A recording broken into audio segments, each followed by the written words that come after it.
Voilà. Donc nous allons commencer ces auditions. Je vous remercie à toutes et tous d'être là. Nous reprenons donc aujourd'hui les travaux de notre mission d'information sur la souffrance psychique au travail, après la suspension parlementaire, en nous intéressant à ces victimes, à leur vécu et à la façon dont leur expérience peut éclairer notre réflexion. Bon ben voilà, elle n'était pas loin.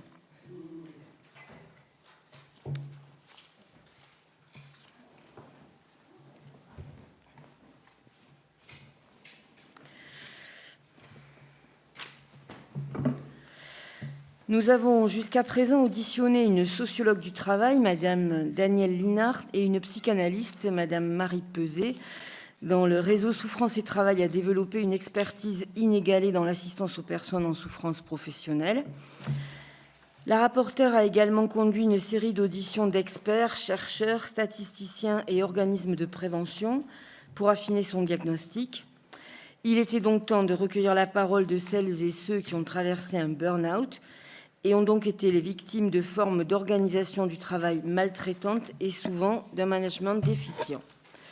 Nous recevons aujourd'hui des représentants de 4 associations qui accompagnent et représentent les victimes de l'épuisement professionnel.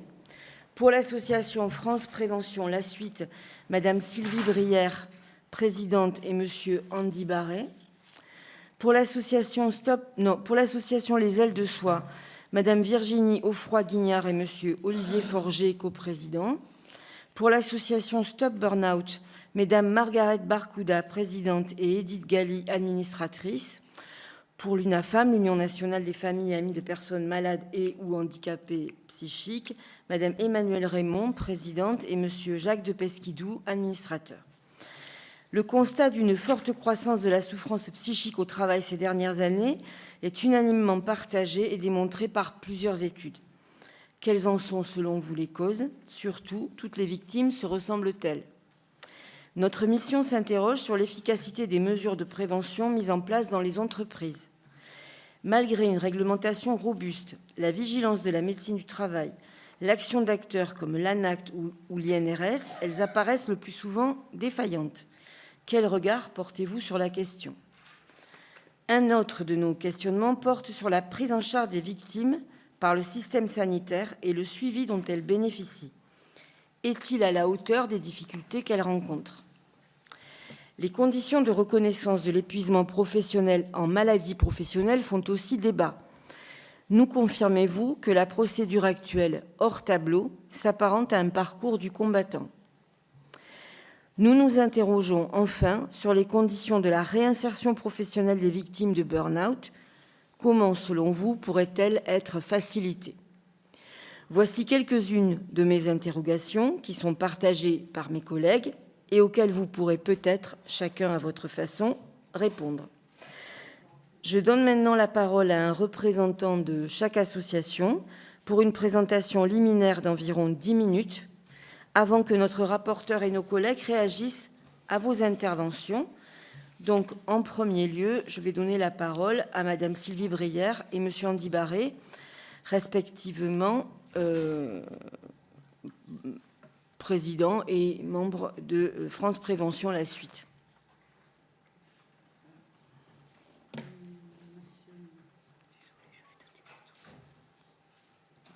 Vous appuyez là.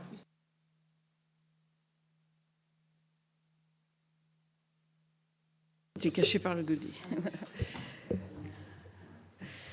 Donc, Madame la Présidente, Madame la Rapporteure, bonjour et merci à vous pour vos invitations.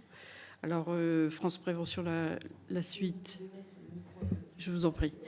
France Prévention La Suite prend la main sur le burn-out depuis plusieurs années, carrément plus de 10 ans, 15 ans.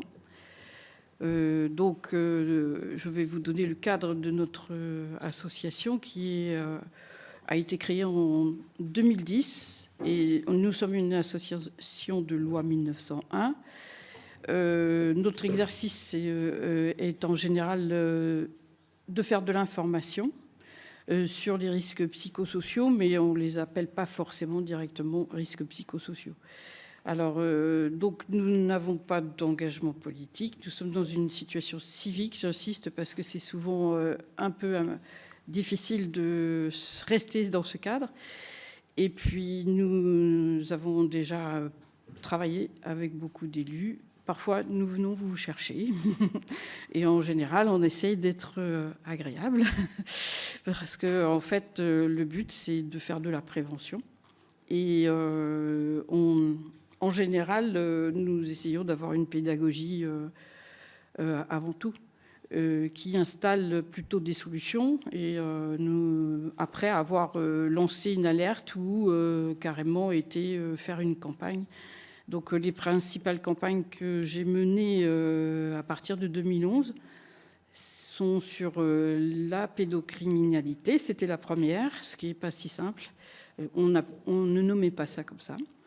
Et ensuite, le suicide, ça a été simultané. Donc, en fait, nous avons participé à rendre les numéros d'accueil et de secours visibles sur les réseaux. Et en fait, on est très présent sur les réseaux pour élaguer les fausses informations à ce jour. On en est à des fausses informations. À l'époque, il n'y avait pas d'informations du tout. Donc, on était un peu nouveau. Alors donc, notre financement est autofinancé. On n'a absolument fait aucun appel à des financements extérieurs, que ce soit des sociétés ou...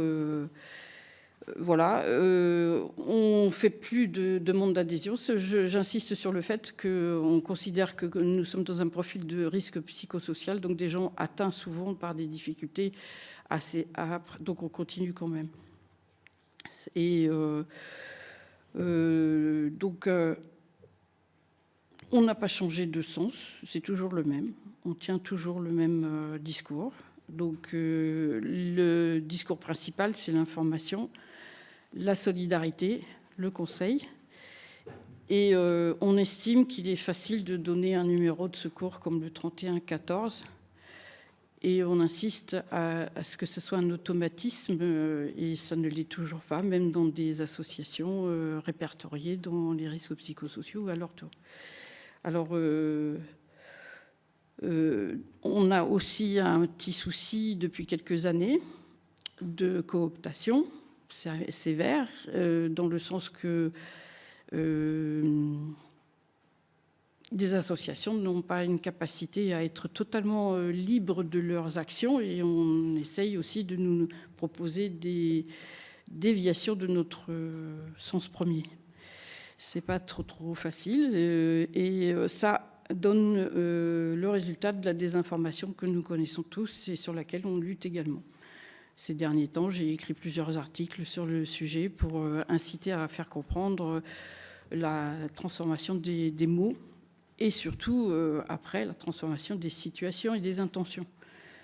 Donc, dans le registre de l'épuisement professionnel ou du harcèlement, on fait bien la distinction chez moi, en tout cas, entre les deux, et on met beaucoup de circonscription, comment on dit, de prudence, on va dire, de prudence dans les termes qu'on va utiliser auprès de vous, parce que entre un harcèlement et un épuisement professionnel, il peut y avoir un grand delta. Donc le harcèlement est une intention de nuire à l'autre, alors que l'épuisement professionnel peut être lié qu'à la tâche et à son incapacité à la réaliser, à la transformation du poste de travail, au vieillissement du travailleur. Il y a beaucoup de circonstances que vous connaissez déjà qui empêchent un travailleur d'exécuter sa tâche. Donc on distingue l'intention négative, qui est vraiment un risque psychosocial, et l'intention du travailleur de continuer à travailler, mais qui ne peut pas assumer sa tâche. Donc on assiste souvent à des gens qui arrivent en panique, qui ont beaucoup de mal à s'orienter, qui ne déterminent pas leur situation, qui ne savent pas s'expliquer sur leur ressenti. C'est quasi chronique sur un épuisement déjà bien enclenché, qui n'a pas été maîtrisé, qui n'a pas été relevé, ou qui a tenté de s'expliquer, mais en réalité, l'épuisé, lui, il arrive généralement à s'exprimer quand c'est du trop tard. C'est assez chronique comme situation. Et donc, nous, en tant qu'association, on a toujours médité, entre guillemets, sur le fait de faire de la prévention. Et on détermine que la prévention aujourd'hui, enfin on la cherche. Voilà, on va dire ça comme ça. Je suis très optimiste, donc je pense qu'on trouvera des solutions, puisque vous nous invitez, c'est pour les mettre en place. Et même, on pense que ça ne va pas encore être très court à réaliser, mais la bienveillance veut que chacun de nous va s'expliquer pour pouvoir faire enclencher un processus concret. Et la prévention, elle passe par le fait que tout le monde doit se mêler de quelque chose, mais en étant toujours très discret et bienveillant. Dans le cadre d'un épuisement concret par la tâche, que ce soit psychique ou physique, et la détermination des deux éléments est très difficile parfois. On ne sait pas lequel des deux a commencé. Est-ce que ça se met en place avec de la bienveillance par rapport au salarié qui, lui, sa première crainte, sa première idée est de perdre son emploi. On a quasi 90% des personnes que j'ai auditionnées au fil du temps et que M. Barré a, lui, dans son expérience aussi entendu, le problème de l'emploi qui donc va encourager à cacher la situation. Et donc, il y a une autre chose qui encourage à cacher la situation, c'est que la personne qui est généralement battante, ce qu'on a un profil battant, investi dans le travail, ou ne voulant pas faire défaut, enfin quelque chose qui est dans la sincérité assez profonde, c'est un engagement et il ne peut pas se désengager. La troisième, c'est de médicaliser une relation au travail. Pourquoi je vais chez le docteur? Parce que je travaille.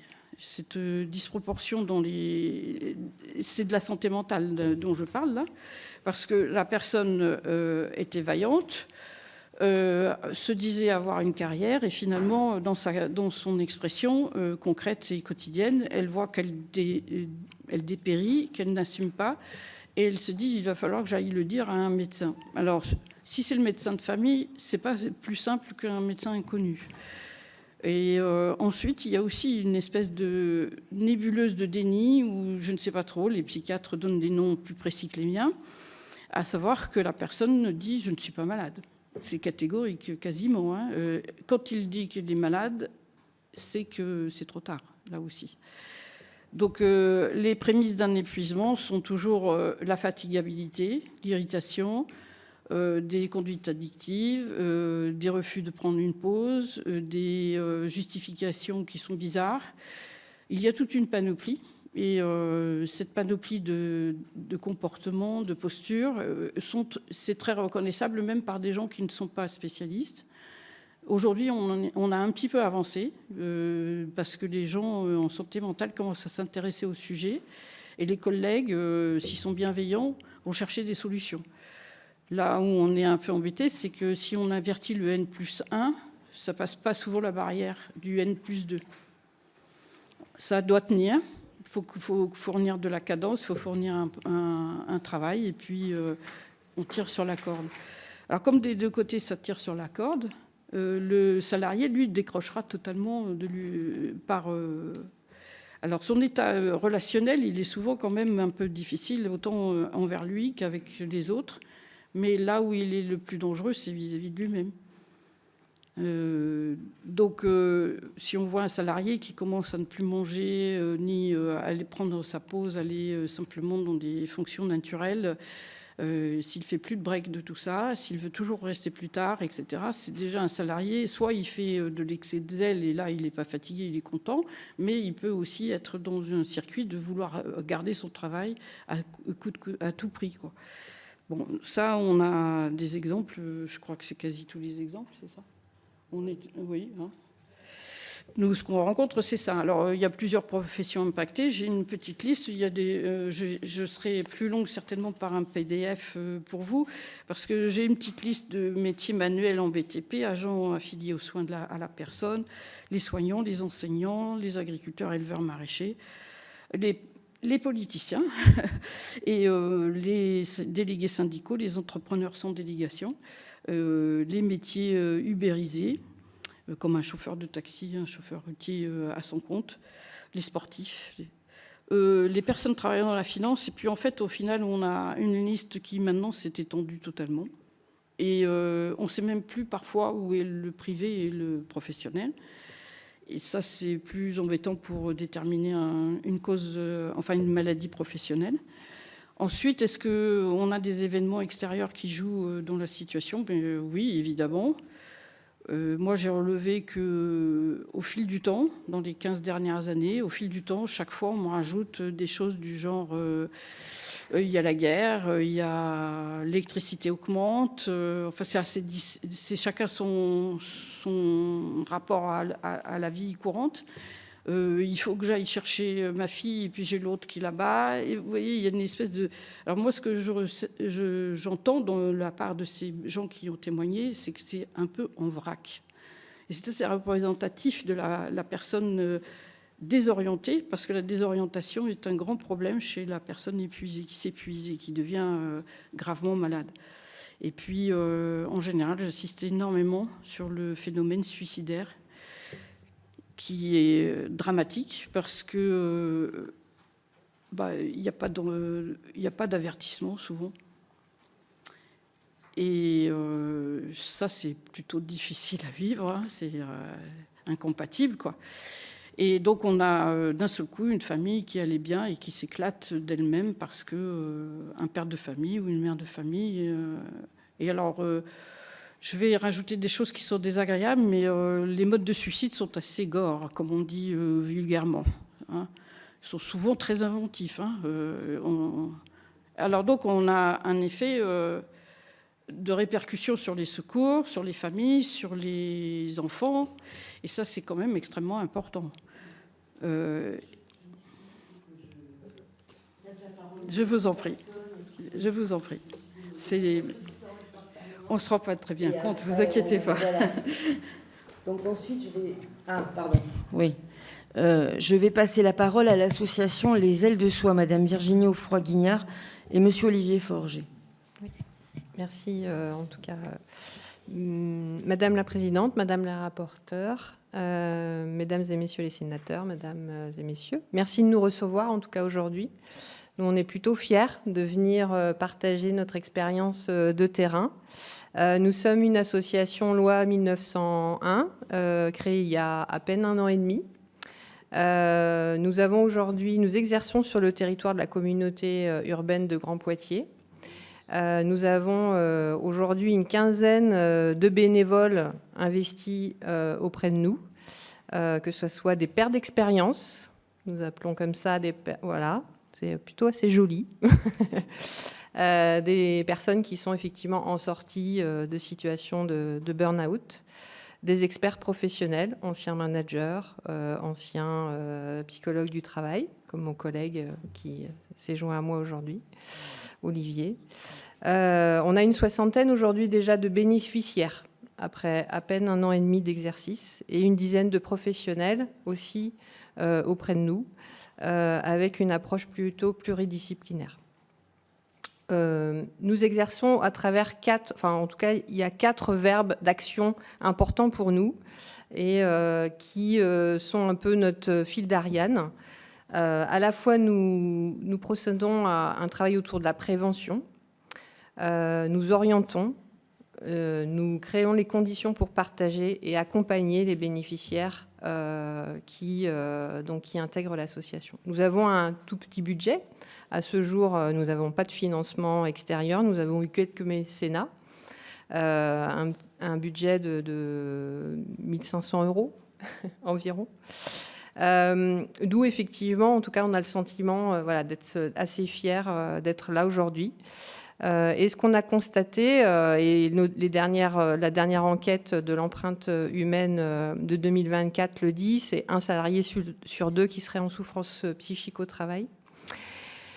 Derrière ces chiffres, finalement, il y a des parcours plutôt invisibles qui conduisent parfois jusqu'à l'épuisement et l'effondrement total. Un jour, vous vous retrouvez à l'arrêt, tel que j'ai pu l'être. Vous vous sentez littéralement vidé. Vos capacités cognitives s'effondrent. Lire, vous concentrer, parfois même vous lever, deviennent impossibles pendant des mois. Vous pleurez chaque jour. Vous vous sentez dans l'incapacité de vous relever. Vous vous sentez perdu face aux démarches administratives que vous connaissez mal et que vous parvenez à peine à réaliser tant vous êtes épuisé. Vous vous sentez seul, car votre médecin ne met pas les mots sur ce qui vous arrive. Vous voyez inscrit sur votre arrêt de travail « anxio-dépression ». Alors qu'au fond, vous vous sentez bien en vie, que la vie est toujours là, mais que le rapport au travail, c'est ce qui a été, en tout cas, qui vous a conduit là. Vous vous sentez parfois mis à distance par votre entreprise, comme si vous étiez devenu un problème. On se dépêche éventuellement de vous proposer une rupture conventionnelle. Et peu à peu, vous vous sentez coupable de ne pas aller mieux, malgré les professionnels que vous rencontrez. Vous finissez par penser que le problème, c'est vous. Vous vous sentez incompris, voire culpabilisé, par votre entourage, par les institutions, alors même que vous ne voulez qu'une chose, reprendre le travail. Mais la reconstruction est longue, complexe, coûteuse et souvent insuffisamment accompagnée. C'est cette réalité, en tout cas, que nous, associations, nous tentons d'accompagner au quotidien. Chaque jour, nous rencontrons des personnes en situation d'épuisement, souvent perdues, isolées, sans repère.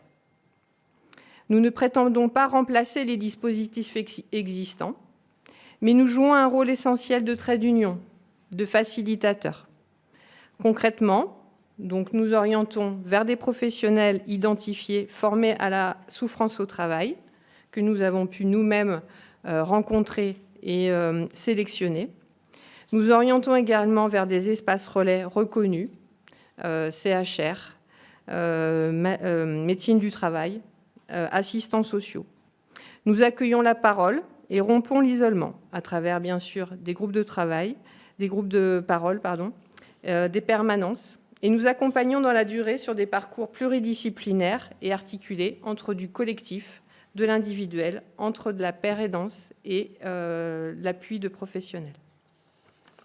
Nous proposons des espaces collectifs pour comprendre ce qui nous arrive, mais aussi se reconstruire, se resociabiliser et reprendre confiance à travers l'action bénévole. Nous observons que, malgré la diversité des situations, les difficultés rencontrées sont récurrentes. Problèmes de connaissance, de compréhension de ce qu'est le burn-out, problèmes de manque de soutien, de lisibilité, de coordination et de reconnaissance. C'est à partir de cette expérience que nous souhaitions vous partager aujourd'hui 5 axes prioritaires que nous avions principalement envie de relayer. L'enjeu, en tout cas, pour nous, est essentiel de mieux reconnaître et accompagner le burn-out. Le burn-out nécessite du temps et un accompagnement adapté. Aujourd'hui, les parcours restent fragmentés, peu lisibles et insuffisamment coordonnés. S'ajoute à cela une reconnaissance en maladie professionnelle, vous l'avez dit, complexe, longue et incertaine, et qui souvent invisibilise des situations pourtant liées au travail. Pour cela, on soutient en tout cas la nécessité de renforcer la médecine du travail et ses moyens, de mieux former les professionnels également de santé et de développer de véritables parcours pluridisciplinaires et coordonnés. Effectivement, sur cette dernière mesure, rendre les parcours lisibles et accessibles, parce que trop de personnes ne savent pas vers qui se tourner. Et il est essentiel, selon nous, d'avoir une approche globale et pluridisciplinaire, aussi bien physique, physiologique, psychologique, relationnelle, professionnelle, voire juridique. Et d'ailleurs, de commencer par l'approche physique avant de l'orientation psychologique. Et il est également nécessaire, effectivement, pour nous, en tout cas, de structurer des parcours clairs, coordonnés et financés, qui permettent de sécuriser des trajectoires et de réduire les ruptures. La troisième proposition pour nous importante, c'est bien sûr de s'appuyer sur les associations et l'expérience de terrain. Les associations que nous représentons, malheureusement, nous tentons en tout cas de compenser parfois des manques. Mais nous permettons d'intervenir tôt, de prévenir l'aggravation des situations et de proposer des réponses concrètes. Nous permettons aux personnes aussi de se relier à leurs pairs, P-A-I-R-S, apportant reconnaissance, sécurité et apaisement face à l'isolement et l'incompréhension. Cette expérience sensible devient également un outil et un atout pour nous, selon nous, pour les entreprises et les organisations. Pourtant, nous restons insuffisamment soutenus financièrement. Notre quatrième proposition, c'est agir sur les organisations du travail. Cessons la psychologisation individuelle.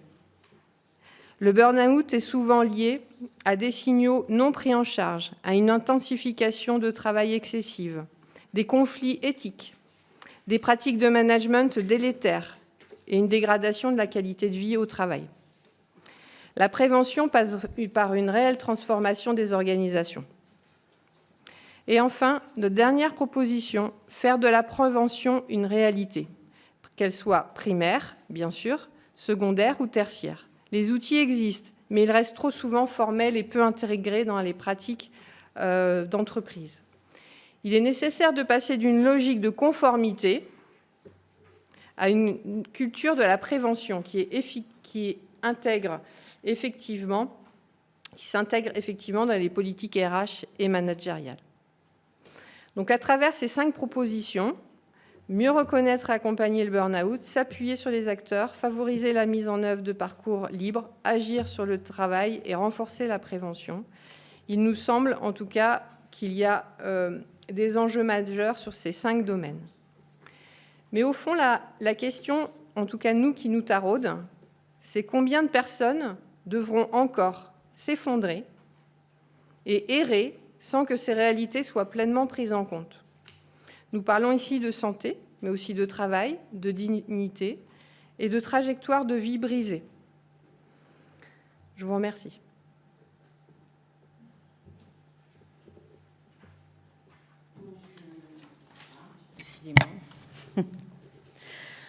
Donc ensuite, je donne la parole à l'association Stop Burnout, mesdames Margaret Barkuda et Edith Galli. Je vous remercie de votre invitation. Donc il est vrai que Edith Galli, dans l'association, fait de la recherche. Je ne commencerai pas par elle, mais je la présente rapidement.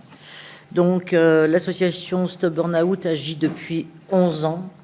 11 ans d'existence, donc nous avons une certaine expérience, je dirais, d'accueil, et on a décidé d'être une équipe pluridisciplinaire, c'est-à-dire qu'on a des professionnels de santé, des médecins, des psychiatres, qui connaissent la santé mentale au travail.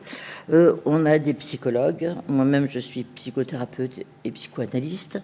Grâce donc à cette équipe de pluridisciplinaire, nous avons donc des experts de l'accompagnement, ainsi que des coachs, des médecins coachs, et on a un pôle d'avocats, qui est très important, puisqu'on s'occupe des salariés, des agriculteurs, des chefs d'entreprise en difficulté.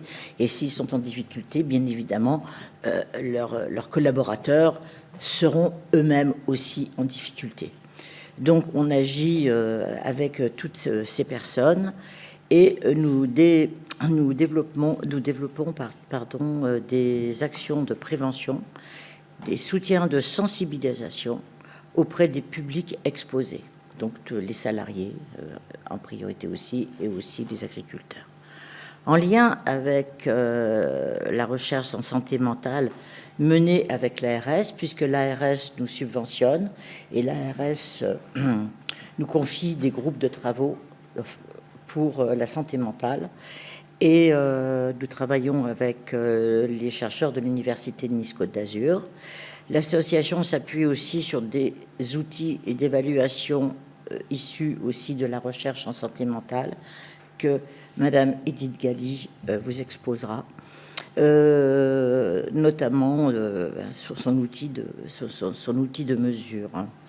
Donc nous avons un engagement de terrain,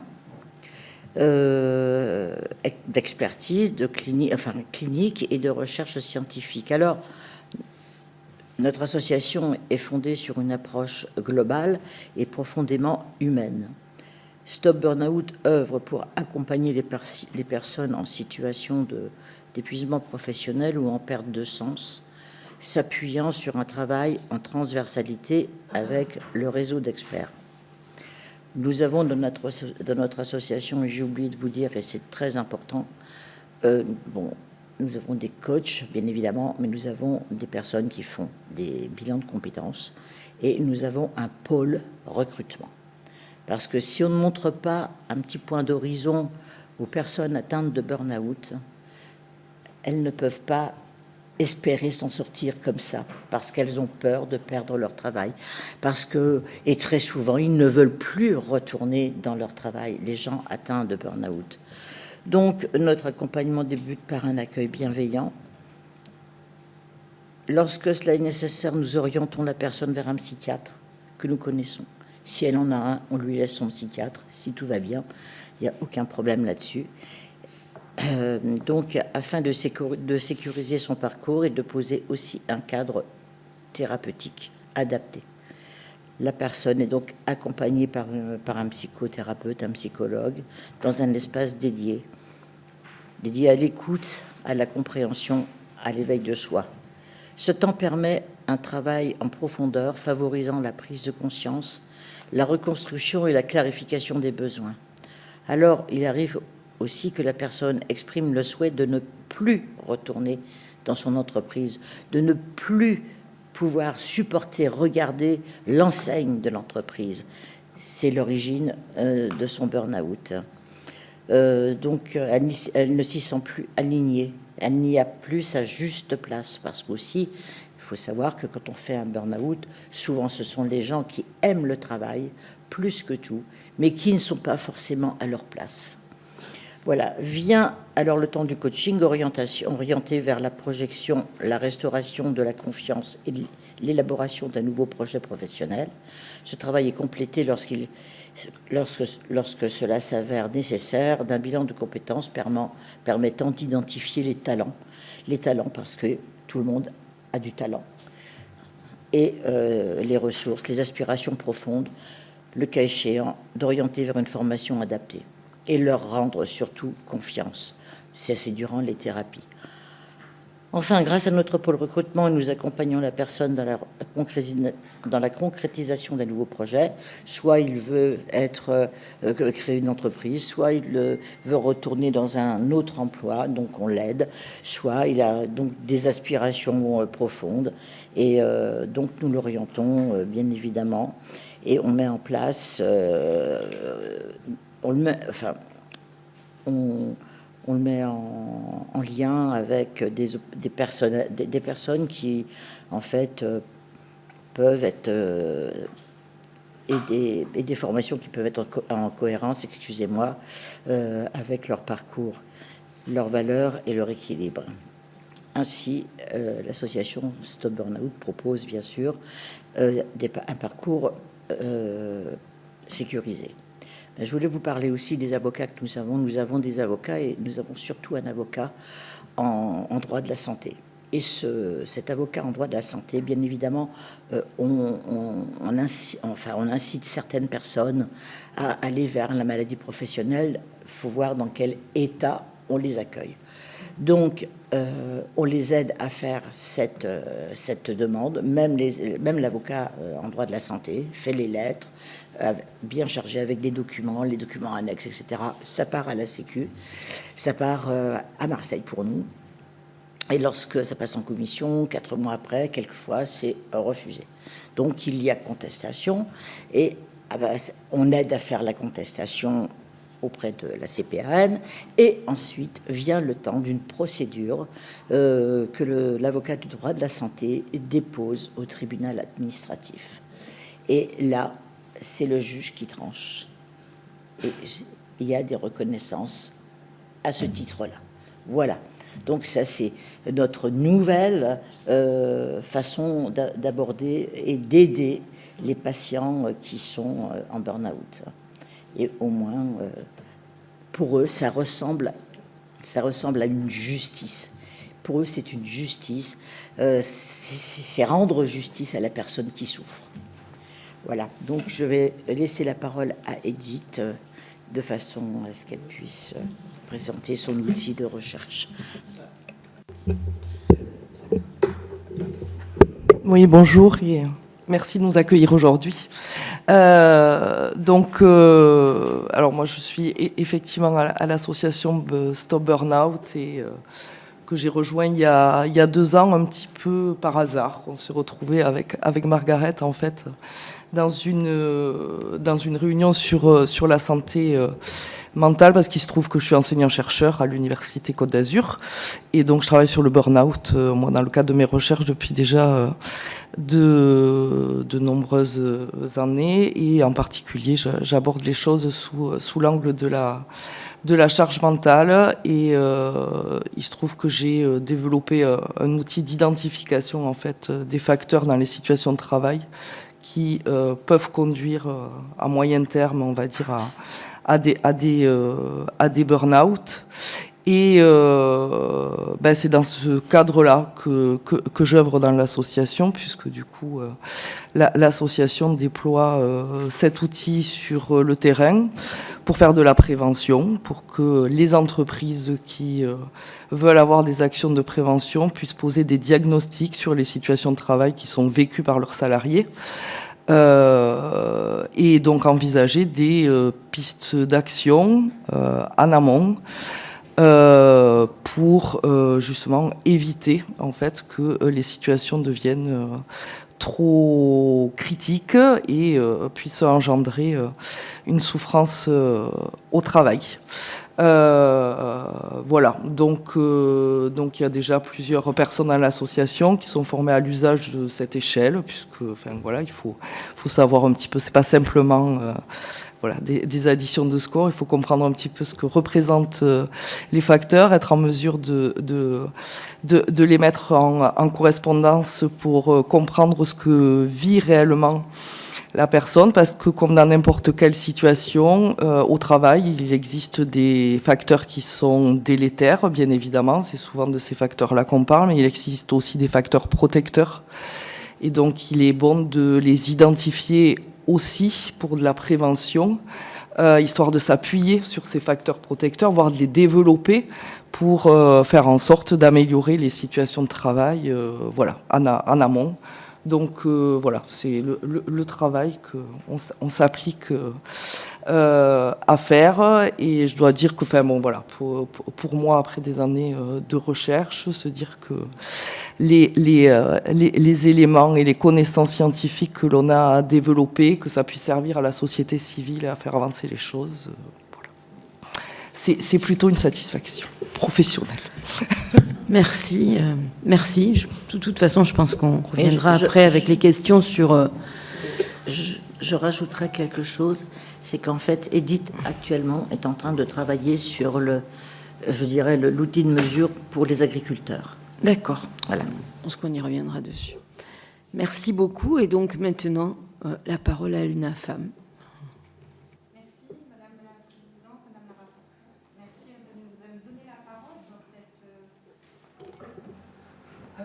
Venez vous positionner là.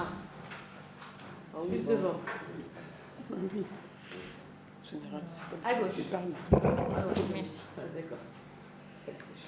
Donc, merci de nous donner la parole dans cette mission d'information consacrée à la souffrance psychique au travail. Alors, l'UNAFAM, nous sommes une association familiale de loi 1901. Nous avons été créés en 1963. Nous sommes reconnus d'utilité publique depuis 1968. Nous sommes habilités à représenter les usagers dans les établissements sanitaires, psychiatriques et médico-sociaux depuis 2008. Nous comptons 16 500 adhérents. Mais nous avons 354 lieux d'accueil partout en France métropolitaine, outre-mer également, pas à Saint-Pierre-et-Miquelon, hélas, mais à l'île de la Réunion, en Guadeloupe, en Martinique. Nous sommes organisés en 113 délégations départementales et régionales. Nous avons un site internet, une ligne d'écoute anonyme et gratuite tenue par des psychologues cliniciens, une soixantaine de salariés et surtout 2000 bénévoles formés pour leur mission, tous confrontés à la maladie psychique d'un proche ou ayant eux-mêmes un parcours de soins en psychiatrie. L'UNAFAM, de ce fait, est en lien chaque année avec plus de 55 000 familles confrontées à la maladie d'un proche, et ces familles deviennent ainsi des aidants. Ce chiffre important reflète la vigueur de notre association, comme la fréquence des maladies psychiques. On peut ici rappeler que 20% de la population sera dans sa vie confrontée à un problème de santé mentale. Parmi eux, 5% ont une maladie chronique, soit près de 3,5 millions de personnes. Face à ces situations qui causent bien du désarroi, voire de la détresse dans les familles, la mission de l'UNAFAM, énoncée dans ses statuts depuis les origines, c'est de défendre les intérêts communs des familles et des usagers de la psychiatrie. En découlent plusieurs missions. Tout d'abord, l'aide aux aidants, car l'expérience de l'UNAFAM, étayée par des données scientifiques probantes, c'est qu'aider les aidants, c'est permettre à toute la famille d'aller mieux, aidants comme aidés.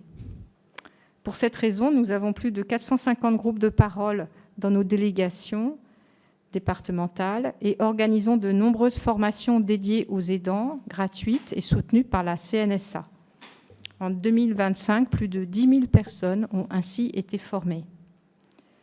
Ces groupes de parole, comme ces formations, sont modérés et animés par un binôme père aidant, expert du vécu, et un psychologue. Une autre mission, tout aussi importante, est pour nous le respect des droits et de la dignité des personnes confrontées à un problème de santé mentale. Ces droits tels qu'ils sont énoncés dans le préambule de la Constitution et dans la Charte sociale européenne ratifiée par la France en 1999. Parmi eux, l'emploi. L'UNAFAM défend et promeut l'accès à l'emploi, car l'accès à une activité professionnelle est un véritable tremplin pour permettre aux personnes concernées par une maladie psychique au long cours d'avoir une vie plus épanouie, à condition qu'ils soient bien accompagnés, évidemment. Dans notre baromètre que nous avons publié en 2023, 72% des répondants déclarent que leur proche a déjà eu l'occasion de travailler. Cependant, ils ne sont que 21% à avoir un travail, que ce soit en milieu ordinaire, en entreprise adaptée ou en entreprise en atelier protégé en ESAT. Ce différentiel très important, 72% versus 21%, révèle que la problématique n'est pas seulement pour les personnes qui ont un problème de santé mentale, celle de l'accès à l'emploi, mais davantage celle du maintien dans l'emploi. Seulement 44% sont en poste depuis plus de 5 ans. C'est une véritable désinsertion de l'emploi qui se produit. Les personnes n'étant pas accompagnées souffrent de burn-out, en plus de la maladie psychique, se désinsèrent ensuite de l'emploi, faute d'accompagnement et d'encouragement, sont éligibles à la reconnaissance de travailleurs handicapés et à l'obtention de l'allocation adulte handicapé, ce qui produit un coût social et personnel, car elles ont tout un désir d'accéder au travail. Dans notre enquête, c'est le premier droit qui, pour elles, n'est pas respecté, c'est le droit à un emploi. Donc c'est pour nous une question tout à fait fondamentale, mais qui concerne également les aidants, car les aidants, en tant qu'aidants familiaux et ayant une vie professionnelle, sont aussi confrontés à des risques de burn-out. Je vais laisser la parole à mon collègue administrateur et spécialiste dans l'UNAFAM, pilote du groupe national sur l'emploi.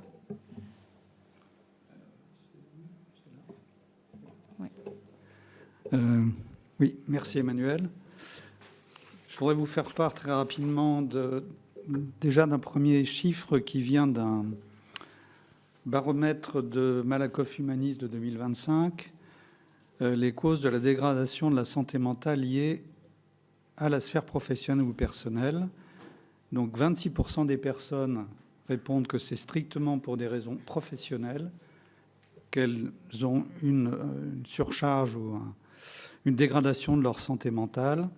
32% des raisons tant professionnelles que personnelles. Et enfin 35% des raisons strictement personnelles. Donc on voit que le côté professionnel et personnel est très souvent lié, 32%. Et c'est là que on évoquait donc notre rôle vis-à-vis des aidants familiaux qui sont pour la plupart nos bénévoles. Un premier point. Un autre point, c'est que les troubles psychiques peuvent souvent être, entre guillemets, masqués par une déclaration ou un diagnostic de burn-out.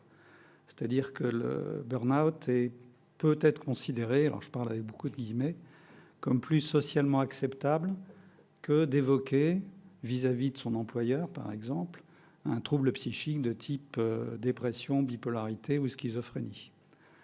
Donc on suppose qu'un certain nombre de personnes qui ont déclaré un burn-out, en fait, de manière sous-jacente, plus ou moins claire, souffrent d'un trouble psychique. Ensuite, le burn-out peut lui-même être un déclencheur de troubles psychiques. C'est-à-dire qu'une personne qui s'est surinvestie dans son travail, qui a eu des responsabilités, peut, à cause d'une fatigue excessive, à cause d'un stress, arriver à ce qu'on appelle la décompensation, c'est-à-dire la révélation d'un trouble psychique latent. Inversement, un trouble psychique qui n'est pas visible dans le cadre professionnel, parce qu'il est bien compensé, parce que la personne est stabilisée, comme on dit, peut conduire à un burn-out si la personne s'est évidemment surinvestie et n'a pas su maîtriser son investissement professionnel. On peut penser par exemple aux troubles bipolaires dans leur phase maniaque, leur phase très dynamique, très positive, qui peut conduire à un surinvestissement professionnel. Donc vous voyez que les deux notions ne sont pas équivalentes, mais elles peuvent être tout à fait liées. Un autre élément que nous souhaiterions aborder aujourd'hui avec vous, c'est deux choses. La première, c'est le fait que l'an dernier, au mois de novembre, à l'occasion de la SEPH, la Semaine européenne pour l'emploi des personnes handicapées, a eu lieu une manifestation sur la santé mentale sur le parvis de Montparnasse pendant 3 jours, et qu'à cette occasion a été proposée à des entreprises une charte santé mentale au travail. 170 entreprises l'ont signée à cette occasion, grâce à l'action de l'Alliance santé mentale, dont fait partie l'UNAFAM, qui a été créée, cette alliance, à l'occasion de la grande cause santé mentale décrétée par Michel Barnier l'an dernier et prorogée de manière fort heureuse cette année.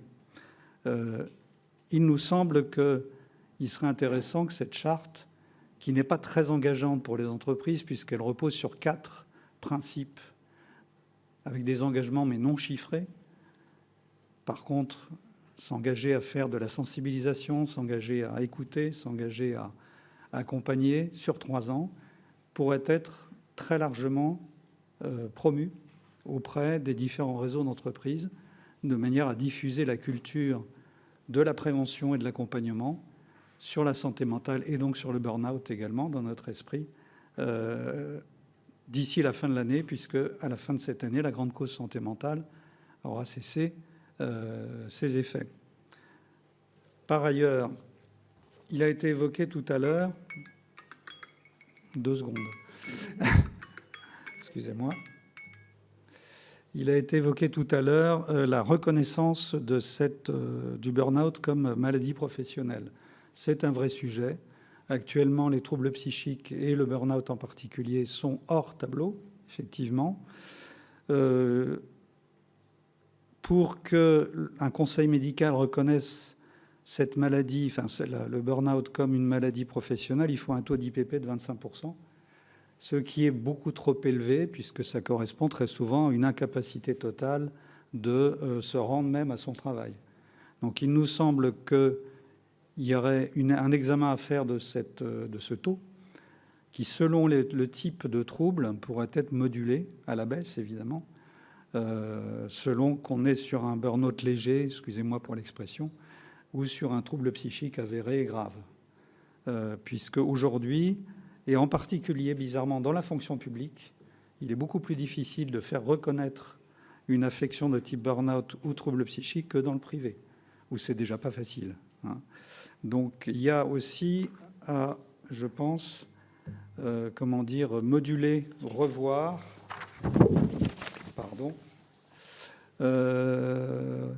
revoir le tableau des maladies professionnelles reconnues et redéfinir l'accident du travail pour le privé ou l'accident dit de service pour le secteur public, en écrivant clairement qu'un choc émotionnel peut être reconnu comme accident, même s'il n'entraîne pas de lésions physiques, puisque souvent ce qui est opposé aux demandeurs, c'est l'absence de lésions physiques, ce qui est tout à fait dommageable. Voilà, on a dépassé légèrement notre temps de parole. Très bien, je vous remercie, Madame la rapporteure. Oui, je vais faire assez rapidement et je m'excuse, j'avais noté 14h30, démarrage de nos travaux, donc j'ai fait perdre du temps à tout le monde, donc je vais aller assez vite. Merci beaucoup de votre présence. Vous l'avez dit vous-même, grande cause, la santé mentale depuis maintenant 2 ans. Il était donc normal qu'on s'y intéresse et qu'on s'y intéresse à travers effectivement les souffrances psychiques au travail en ce qui concerne le travail que nous menons. On souhaitait effectivement entendre les différentes associations qui œuvrent sur le terrain. Il fallait faire une sélection. Merci à chacun d'être là. Petites et grosses associations, anciennes et plus récentes, pour pouvoir mieux, parce que c'est ce qu'on cherche à faire, de mieux mesurer le système. Et on a l'impression qu'il intervient souvent trop tard. Et pourquoi il intervient trop tard? Et du coup, identifier les leviers à travers vos remarques les plus utiles à la prévention précoce. Dans mes constats ou dans ce que je vous renvoie, ça fait partie de questions effectivement qui vont venir. Permet d'élargir aussi le sujet avec vos interventions dans un parcours plus global et d'identifier effectivement les moments de rupture. Nous dire aussi ce que vous pensez de l'accompagnement du retour à l'emploi, parce que c'est une vraie préoccupation que nous avons et vous l'avez abordé. Et de pouvoir identifier effectivement les maillons principaux à réformer. Donc moi j'ai envie de vous dire, vous poser quelques questions. D'abord sur la charte santé mentale au travail que vous avez évoquée. Est-ce que vous sentez, même si ici vous êtes la parole des victimes, est-ce que vous sentez un vrai engagement, une vraie volonté des entreprises depuis que vous êtes installés ou que vous travaillez aux côtés de victimes de souffrance au travail? Vous avez aussi évoqué, et c'est intéressant, et vous l'avez, je crois que c'est vous, juste sur la formation des managers ou la formation des cadres qui peuvent effectivement être peut-être remis en cause. On l'a évoqué plusieurs fois. Peut-être revenir sur ce sujet. Vous avez parlé du parcours, les parcours qui doivent être financés. Comment vous voyez le financement de ces parcours? À travers quoi? De nombreux outils existent. Nous avons des préconisations à faire quand on aura fini nos auditions d'ici le mois de juin. Vous voyez bien que ce que vous nous dites est important en la matière et notamment effectivement ce point d'horizon donné et ce travail que vous faites aussi sur il y a une autre vie après l'emploi que vous avez eu et cette autre vie, comment nous l'accompagnons avec les dispositifs existants ou avec de nouveaux dispositifs. Vous êtes les seuls à avoir évoqué la fonction publique. Ça m'intéressait parce que c'est beaucoup plus difficile, effectivement, ce sujet dans la fonction publique, me semble-t-il, pour avoir été ministre de la fonction publique, me semble-t-il, et pas avoir réussi à faire bouger grand-chose en la matière, semble-t-il, est une question sur laquelle il faut revenir et peut-être prendre exemple sur la manière dont le privé a pris en charge ces difficultés et ces affections, parce que faut qu'on redéfinisse effectivement l'ensemble de nos mots sur ces questions. Vous avez évoqué aussi tous les dégâts collatéraux et comment on peut prévoir effectivement un accompagnement plus large en la matière également. Et puis, vous avez terminé sur comment on peut moduler ce 25%, ce taux reconnu, comment on facilite peut-être aussi ce parcours du combattant pour y arriver. Vous avez parlé de juristes, c'est pas à la portée de tout le monde. Et donc, à travers tout ce que je vous ai dit, voilà, vous répondez comme vous voulez. Et puis, la question aussi, du coup, du manque de professionnels et notamment, sans doute, de médecins du travail sur l'ensemble des territoires. Je ne vous parlerai pas plus particulièrement ou pas de questions plus particulières sur l'outre-mer, mais la situation est largement plus complexe encore en outre-mer, en manque d'acteurs. Merci pour le travail que vous faites et merci de compléter avec les éléments que vous aurez à partir des quelques remarques que j'ai pu faire. Vous attirez l'attention sur le fait, vous parlez des médecins du travail, ça fait écho puisque nous, dans notre association, nous avons dans notre équipe pluridisciplinaire des médecins du travail. Nous avons une convention avec la médecine du travail, enfin pas que la médecine du travail de Nice, mais d'autres médecines du travail aussi, parce qu'on travaille ensemble. Ils travaillent sur la prévention, c'est les premiers préventeurs, donc il ne faut pas qu'ils se découragent. Ensuite, à l'université de Nice Côte d'Azur, nous avons un médecin du travail qui est très efficace dans la détection du burn-out et qui en fait, si elle en juge, eh bien, elle met aussi la personne en un accident de service ou en maladie pro. Ça, c'est très important. Je pense qu'on a, de toutes ces années, depuis ces 11 années, on a construit ça, on a construit vraiment une équipe forte. Tout à l'heure, j'ai pas tout dit parce que des choses ont été dites, mais il est important je vois la CPAM, parfois nous subventionne et on prend des adhérents de la CPAM chez nous, on les reconstruit. Alors je voudrais vous dire quand même qu'une reconstruction, c'est 18 mois au bas mot. Au bas mot. Hein. Et en revanche, le taux de 25%, je pense qu'il est nécessaire. Il ne faut pas le revoir à la baisse non plus, parce qu'il est nécessaire. Il y a des gens qui restent abîmés. Il faut savoir aussi qu'il y a des familles abîmées, parce qu'en fait, une personne qui se suicide, un papa qui est chargé de famille, eh bien, ça met la famille en péril. Donc, en fait, c'est pas rien un burn-out. Il n'y a pas qu'un burn-out, il y a des burn-out et des formes de burn-out. Donc, pour moi, c'est vraiment un danger. Mais c'est un danger. Les entreprises, à mon sens, ne font pas suffisamment, enfin, je dirais pas ne font pas suffisamment de prévention ou n'ont pas le temps de nous écouter. C'est pour cette raison que notre association a pris une adhésion à l'union patronale.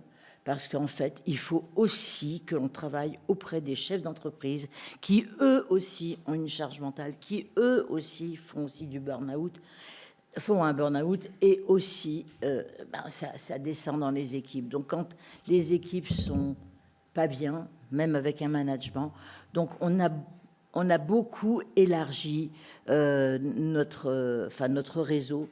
On travaille en réseau, et c'est très important. Très, très, très, très important. Et malheureusement, on ne sauve pas toutes les vies, mais on en sauve quelques-unes. Monsieur Barré, vous vouliez intervenir après Monsieur Forget. Je suis avant Monsieur Forget ou après? Ok, merci. Alors, je vous remercie de nous accueillir aujourd'hui et je vais rentrer tout de suite dans le vif du sujet. Alors moi, je suis Andy Barré, je suis aussi avec Madame Briard à France Prévention. Et je suis aussi le responsable de la CGT de Rouen, qui me permet aussi de rencontrer pas mal de salariés qui subissent tous les méfaits du burn-out. Je crois qu'il faut qu'on s'interroge, c'est que quand il y a un plan social dans une entreprise, par exemple, souvent il y a un plan social par rapport à la compétitivité de l'entreprise. La compétitivité derrière, comment on peut l'obtenir sur les salariés qui restent. Donc, on rentre tout de suite dans le vif du sujet parce que non-remplacement des départs, on a une multitude de tâches en plus à accomplir à son poste de travail. et tout de suite, on commence à plus pouvoir faire le boulot pour lequel on a signé un contrat de travail. Voilà. On remplace une partie, 20% du collègue qui est parti à côté, le collègue reprend une autre partie, 20%, et ça, je le vois, c'est un léger glissement au départ, et on a aussi, par exemple, je vais vous prendre un cas concret que j'ai pu suivre. C'est une entreprise investie sur une machine. Voilà, la machine est neuve. On demande 2000 pièces à la journée aux salariés. Sauf que 20 ans après, on n'est plus à 2000 pièces, on est à 2200 pièces. Voilà, on a voulu augmenter la compétitivité et le rendement de la machine. Le salarié a pris aussi 20 ans, donc il a vieilli. La machine a pris 20 ans. L'investissement aussi dans le parc machine est moindre. La direction avait décidé de dire, voilà, on va moins investir dans le parc machine. Donc on se retrouve, j'ai envie de vous dire, est-ce qu'on va gagner le Paris-Dakar avec une 2 chevaux, par exemple? J'en suis pas convaincu autour de la table. C'est exactement ça, en fait. C'est que on pourrait se dire qu'avec les années, la machine va être moins performante. Le salarié peut l'être aussi, d'où son âge qui va aller vers un âge vieillissant. Et c'est des facteurs qui, pour moi, sont pas forcément pris en compte. La deuxième chose où je voulais amener un point de vigilance, c'est que je me rends compte que le salarié, généralement, le burn-out arrive plus vite chez un salarié en 3-8 qu'à la journée. Pourquoi ? Parce qu'à la journée, quand on est 8 heures sur son poste de travail, on peut encore se dire, pour faire sa production, je vais arriver un quart d'heure avant, ou je vais finir une demi-heure après. Donc voilà, c'est un peu noyé dans la masse. Je dois travailler 8 heures, mais j'ai fait 8h45 ou 9 heures. Voilà, mais j'ai fait ma production. En 3-8, c'est pas possible parce qu'on a un salarié qui est avant. Alors, celui qui embauche du matin à 5 heures, il y a le salarié qui est nuit, donc on peut pas arriver avant. On peut pas faire plus parce qu'il y a le salarié d'après-midi qui va arriver posté à 13 heures. On a juste sa pause, en fait. Alors, on le voit souvent, c'est quand on commence à glisser dans le burn-out, c'est qu'on commence à avoir du temps de travail sur sa pause. Pour moi, dans l'industrie, c'est déjà le premier pas dans le burn-out et où on se dit, voilà, on va plus pouvoir bientôt faire son travail et bien faire son travail.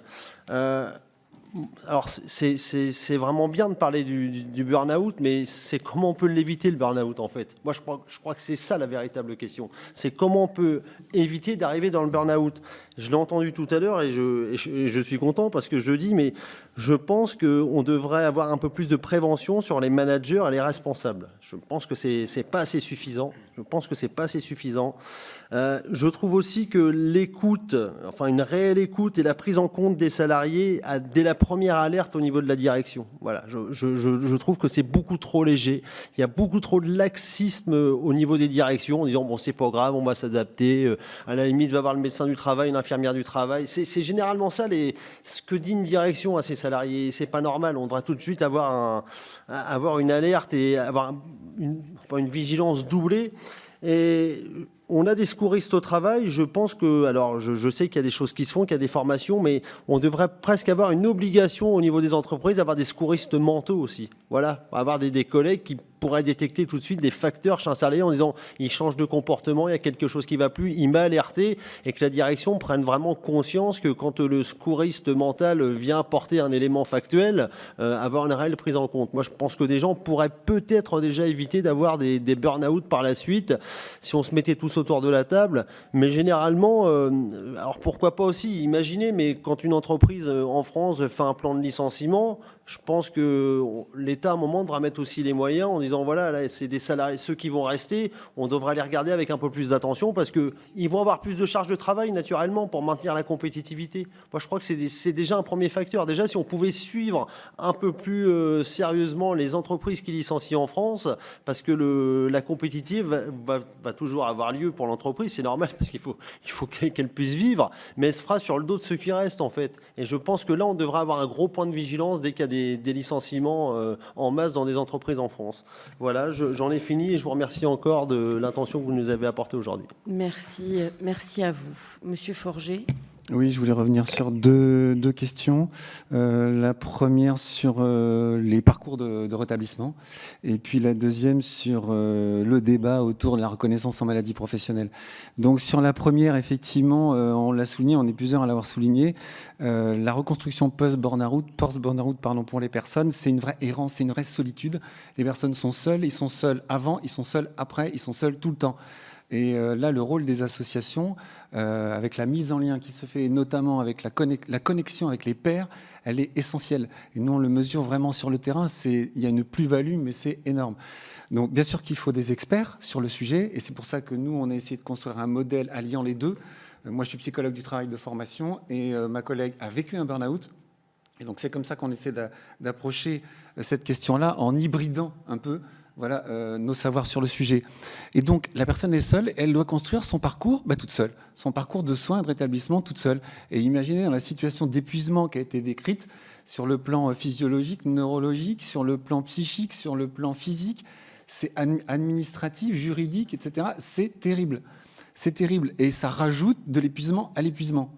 Donc, il faut absolument, comme certains pays scandinaves, vous allez me dire, les pays scandinaves, peut-être que c'est mal placé, mais bon, ils sont effectivement très en avance, et notamment, par exemple, l'exemple du Danemark, qui met en place des parcours comme ça sur 2 années, des parcours pluridisciplinaires, donc qui couvrent toutes ces disciplines que j'ai évoquées, en lien avec, au centre, le travail, bien sûr, en lien à voir en fonction de l'évolution du parcours avec l'employeur ou pas, parce que des fois, le lien avec l'employeur, il n'est pas souhaitable, des fois, il est souhaitable. C'est ce que tu soulignais tout à l'heure. Les personnes sont, quelque part, elles se sont beaucoup investies. C'est les combattants, comme on dit. Elles ont été jusqu'au bout, elles ont lutté avec beaucoup de déni, pas vu les signaux faibles, pas vu les signaux forts, et un jour, c'est l'effondrement. C'est l'effondrement et elles sont laissées complètement libres et elles errent. Donc, proposer des parcours pluridisciplinaires financés par les pouvoirs publics via les opérateurs de l'État, France Travail, etc. Et puis, les études l'ont montré, ça accélère le retour au travail. Donc, aujourd'hui, notre système finance beaucoup la réparation et beaucoup moins la prévention, et on met des milliers d'euros, voire des millions d'euros sur les indemnités journalières, des rentes, des pensions, etc. Peut-être qu'il faut revoir et encore une fois enrichir ce mot de prévention qui est super important pour justement intégrer des parcours pluridisciplinaires d'accompagnement, etc. Donc c'est ce qu'on essaie de faire à notre petite échelle au niveau de l'association, mais on n'a aucun financement. On a été voir l'ARS, 0. La CPM, 0. C'est pas la priorité, la santé mentale au travail. Donc, du coup, on fait avec les cotisations des adhérents, etc. Sur le deuxième point, sur la maladie professionnelle, effectivement, c'est une réparation symbolique et financière importante, mais c'est aussi une charge administrative importante. Et ça rajoute, encore une fois, une charge à l'épuisement. Et nous, on voit les personnes qui montent souvent avec l'aide d'un avocat, sinon c'est un peu compliqué, qui montent des dossiers de maladie pro. Elles sont dans des états encore plus, ça les fragilise encore plus. Donc, on est un peu plus nuancé en reprenant un petit peu ce que les spécialistes comme Marie Peset, que vous avez entendu il n'y a pas longtemps, évoquent sur ce sujet, et en questionnant les pouvoirs publics sur la reconnaissance en maladie professionnelle. Pourquoi on n'a pas la même approche que pour les maladies physiques avec les risques psychosociaux, ils sont connus. Le rapport Golac a mis en évidence, il y a un certain nombre d'années, des grandes classes de risques, etc. On pourrait très bien... Parce qu'aujourd'hui, la charge de la preuve, elle revient au salarié, qui est lui-même en grande difficulté et qui doit monter des dossiers de fou pour justement accompagner, pour arriver à souvent pas grand-chose, puisqu'il y a beaucoup de refus. Pour les maladies type risque amiante, TMS, etc., la charge de la preuve, elle revient à l'employeur. Voilà. Et c'est l'employeur qui doit montrer qu'il a bien fait les choses de telle manière à ce que ça ne se produise pas.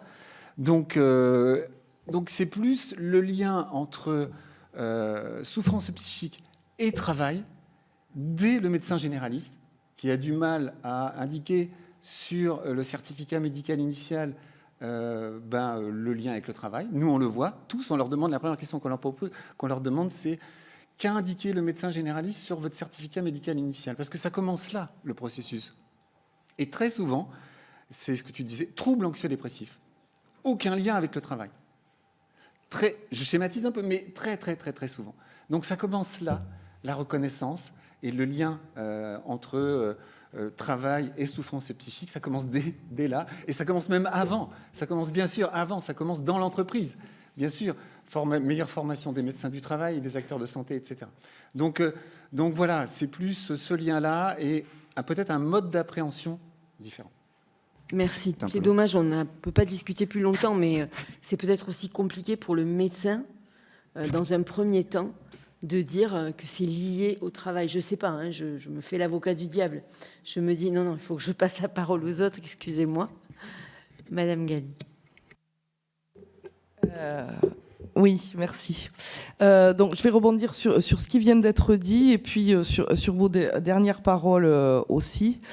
Oui, il peut être difficile, je pense, effectivement, pour les médecins de savoir si, de prime abord, c'est lié au travail ou non. Même si, en fait, on a quand même quelques outils diagnostiques pour évaluer le burn-out, c'est-à-dire l'état réel de la personne. Et je pense qu'en fait, le gros problème, c'est que les professionnels de santé ne sont pas formés à ça. C'est-à-dire que, voilà, pour moi déjà, dans les études de médecine, s'il y avait des modules d'enseignement obligatoires sur les spécificités de la santé au travail, on aurait déjà fait un grand pas aussi sur la manière de prendre en charge. Et donc, moi, j'enseigne, je suis en psychologie, donc spécialisée en psychologie du travail, mais de la même manière, je le vois, les personnes en fait en souffrance psychique, même quand c'est dû au travail, se tournent vers des psychiatres. On l'a dit, bon voilà, les psychiatres ne sont pas formés à ça, mais les psychologues cliniciens, la plupart du temps, non plus. Et en fait, on a besoin véritablement de professionnels qui comprennent les enjeux qui se jouent et qui sont très particuliers dans les situations de travail et dans les milieux professionnels. Et finalement, les professionnels, que ce soit du côté des médecins, les médecins du travail ou les psychologues du travail, sont finalement, à l'heure actuelle dans la société et dans la prise en charge des choses, mis dans une position qui fait qu'ils ne sont pas prescripteurs, ils ne font pas de suivi, ils sont là juste pour poser des diagnostics en fait, sur l'état de la personne à un moment donné, mais ils ne prennent pas véritablement en charge et en soins. Alors même que ce sont ces personnes-là qui ont les connaissances pour ça. Et donc, je pense qu'il y a, alors pour le coup, ça ne sera pas du jour au lendemain, mais il y a une réflexion vraiment en profondeur à mener pour réformer ces formations aussi, et qu'elles répondent véritablement à l'enjeu sociétal qui se pose. Sur le deuxième point, qui est le côté réglementation, clairement, la réglementation, elle n'est pas à la hauteur du problème. Sinon, si la réglementation suffisait, on ne serait pas là aujourd'hui, je pense. Voilà, puisqu'il y a quand même des réglementations qui existent depuis déjà un certain temps. Ce n'est pas à la hauteur. Pourquoi ? Parce qu'il n'y a pas d'obligation réelle. Bon, ok, il peut y avoir des choses et des engagements marqués sur un document unique, etc. On peut, mais je veux dire, alors même que le travail est normalisé à l'heure actuelle pour tout, que les entreprises doivent montrer patte blanche pour pratiquement toutes les procédures de l'entreprise quand elles veulent des certifications ISO, etc., voilà, pour soi-disant de la qualité, alors qu'on est plus sur du management qui souvent est quand même à l'origine aussi du burn-out de beaucoup d'individus à l'heure actuelle, avec justement cette normalisation du travail. Je trouve qu'il serait légitime en fait d'imposer aussi aux entreprises que, par exemple, tous les, 3, 4 ans, 5 ans, ils soient obligés de faire un diagnostic RPS. Mais véritablement un diagnostic, pas dire on s'engage à faire telle et telle chose. Que des professionnels de la santé au travail, des personnes qui interviennent, telles que des ergonomes, des psychologues du travail, viennent faire un diagnostic dans l'entreprise et puis se dire, c'est bon, cette entreprise, au niveau des RPS, c'est sain et il n'y aura pas de souci. Et à l'heure actuelle, tous ces professionnels-là, ils interviennent dans les entreprises quand le mal est déjà fait.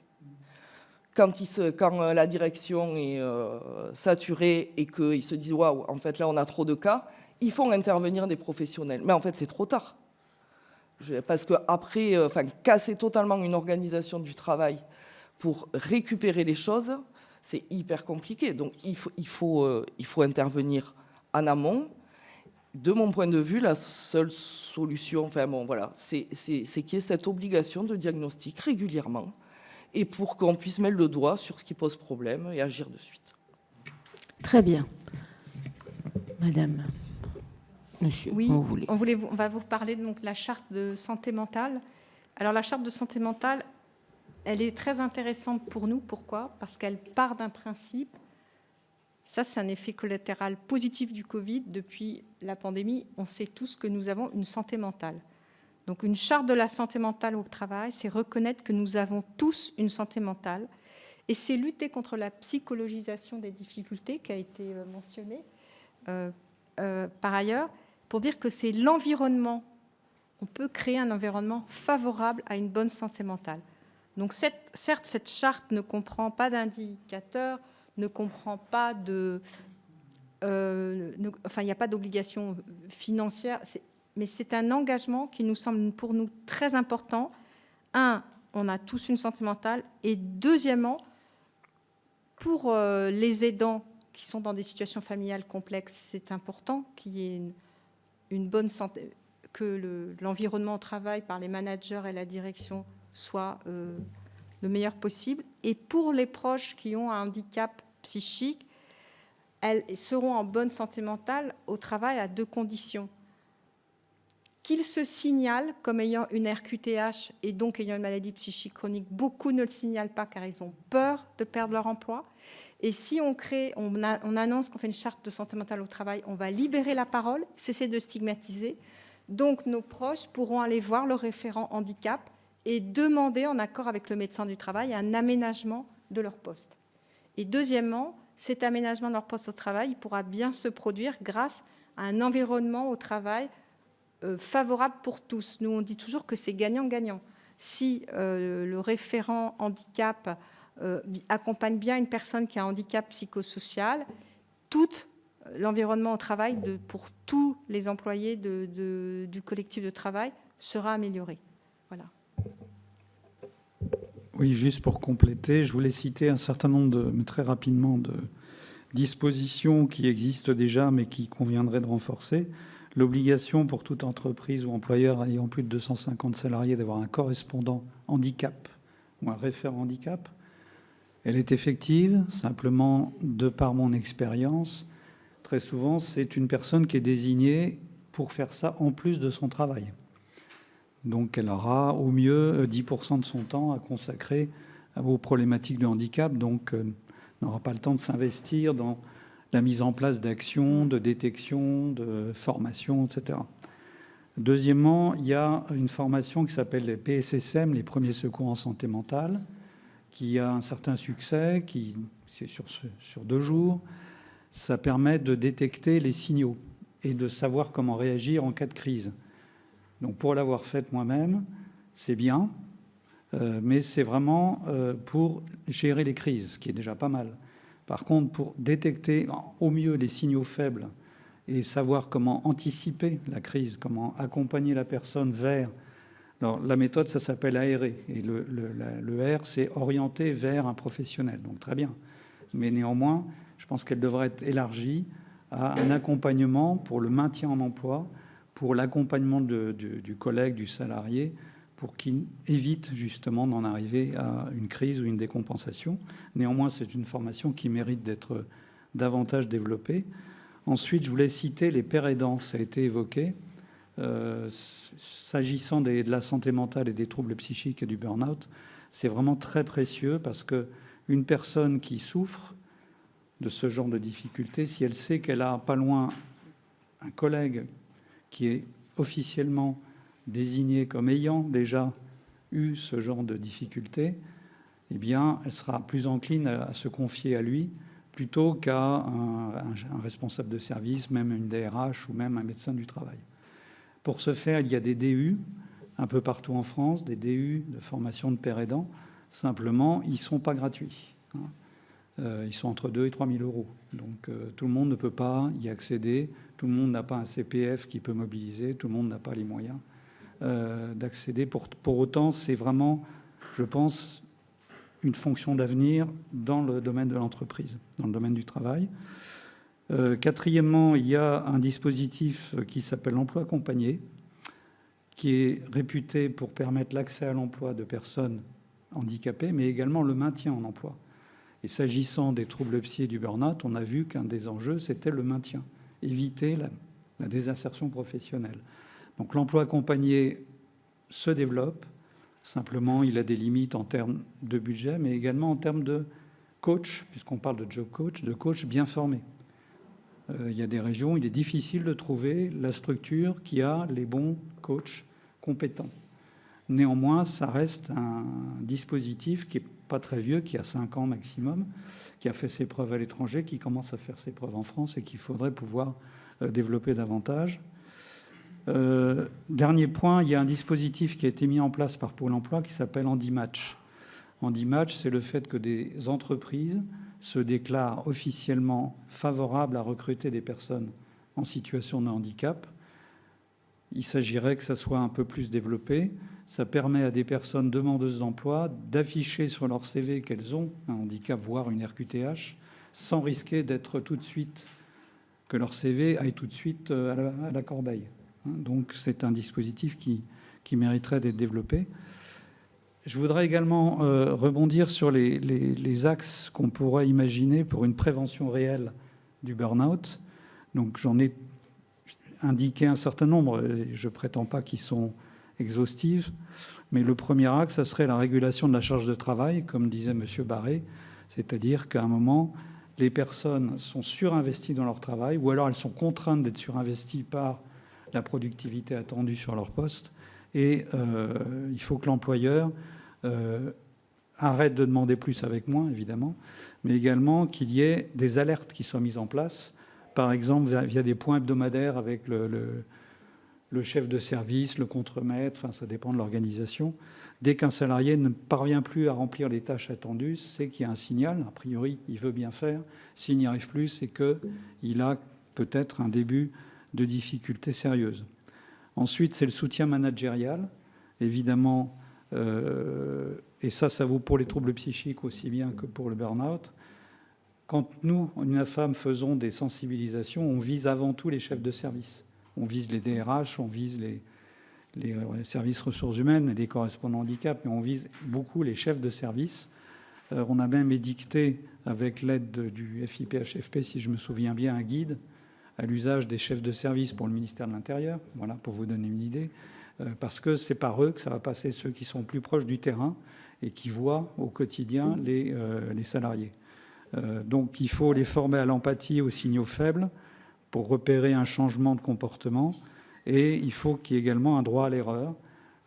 Aujourd'hui, en particulier avec le télétravail, il y a une distance qui s'est mise entre les collègues et avec la hiérarchie, qui fait qu'on est plus sur du process. Le process, a priori, n'autorise pas les écarts et les droits à l'erreur. Ensuite, l'autonomie et le pouvoir d'agir, le fait que le travail est de plus en plus normé. Dans l'industrie, c'est le cas depuis longtemps, mais ça commence à l'être sérieusement dans le secteur tertiaire, où les personnels commencent à avoir l'impression qu'ils sont des robots. Et ça engage, ça crée un des symptômes du burn-out, c'est-à-dire le désinvestissement, le retrait, et qui va conduire à une forme d'isolement social et professionnel. Donc, leur laisser aux salariés la possibilité d'organiser le travail. Alors, il y a quelques entreprises qu'on peut trouver, qui ont mis en place ce genre d'autonomie du collectif de travail. Je pense à Michelin, par exemple, qui a créé ce qu'on appelle des îlots. C'est un groupe d'ouvriers, de travailleurs qui peuvent s'organiser avec certaines limites sur l'organisation du travail, sur le temps de travail, etc. Il faut aussi expliquer le pourquoi des décisions. Souvent, les décisions tombent d'en haut, que ce soit dans le privé ou dans le public.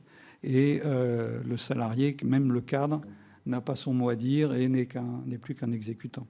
Enfin, il y a la culture de la reconnaissance, valoriser le travail invisible, valoriser l'assistance à des collègues, le fait de résoudre un sujet complexe en dehors de son strict travail tel qu'il est demandé, et développer le feedback constructif, c'est-à-dire le fait de dire oui, le travail a été fait, bien fait. Et ça, c'est souvent un peu oublié, puisque la hiérarchie a tendance à considérer que ce qu'elle donne, qui est fait, c'est normal. Et il n'y a pas spécialement à avoir une reconnaissance pour ça. Merci beaucoup. Je suis désolée, je suis obligée d'être maître des horloges parce que nous avons une deuxième audition après. Pour les collègues.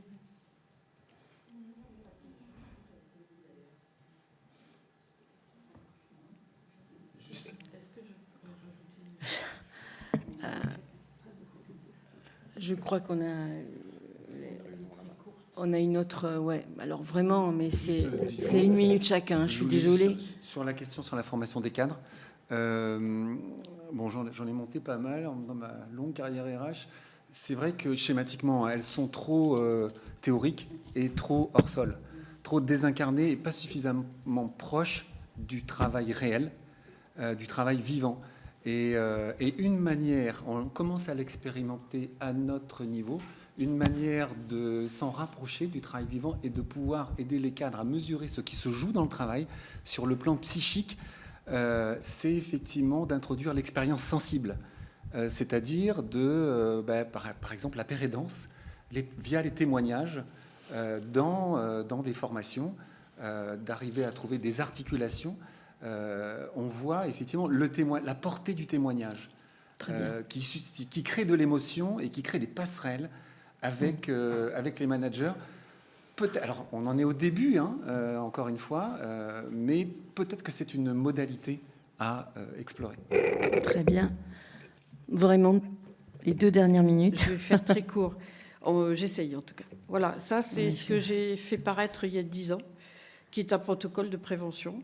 Et malheureusement, je me suis retrouvée en but du financement pour les rééditions, pour la diffusion. J'ai fait 50 dédicaces, je suis venue à l'Assemblée nationale, j'ai participé aux travaux du burn-out de la commission de l'époque. Et voilà, on a fait on s'est investi, et on fait de la prévention, on ne traite pas que le burn-out. Ensuite, j'ai relevé que les maladies psychologiques et psychiatriques neurologiques sont très différentes.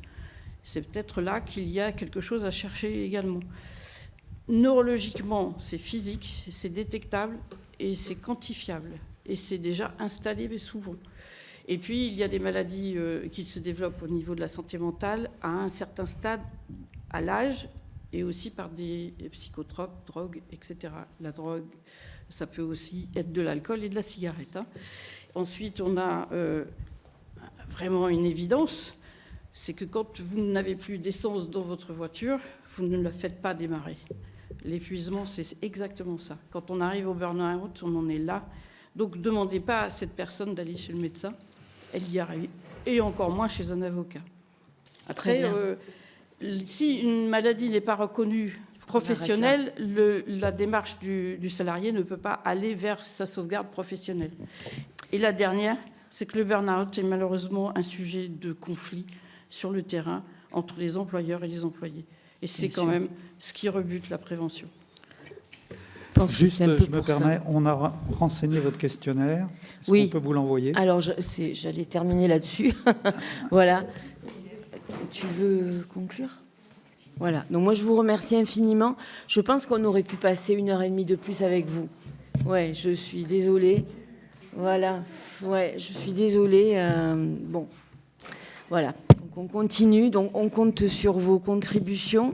Moi, j'ai trouvé la séance très intéressante et je pense qu'elle va vraiment nourrir nos travaux de manière très concrète. À qui peut-on envoyer ? À l'adresse de contact.